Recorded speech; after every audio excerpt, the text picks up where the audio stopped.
அல்ஹம்துலில்லாஹ், 3 வகையான இபாதத்துகள் இருக்கின்றது. இந்த இபாதத்துகளில், இந்த அமல்களில் எங்களுடைய அமல் எந்த அமலாக இருக்கின்றது என்பதை நாங்கள் ஒவ்வொருவரும் கரிசனை காட்டி அதனை செய்யக்கூடியவர்களாக இருக்க வேண்டும்.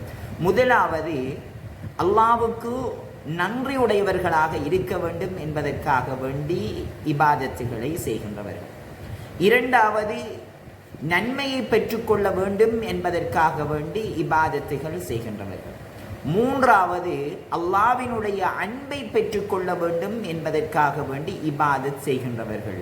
இந்த 3 வகையான இபாதத்துகளில் எங்களுடைய இபாதத் எதை நோக்கி அமைந்திருக்கின்றது என்பதை ஒவ்வொரு நாளும் நாங்கள் சிந்திக்கக்கூடியவர்களாக இருக்க வேண்டும். நன்றிக்காக வேண்டியா, அல்லாஹ்வினுடைய இரக்கத்துக்காக வேண்டியா, நன்மைக்காக வேண்டியா, அல்லது 3ஐயும் சேர்த்திருக்கின்றதா என்பதை நாங்கள் ஒவ்வொருவரும்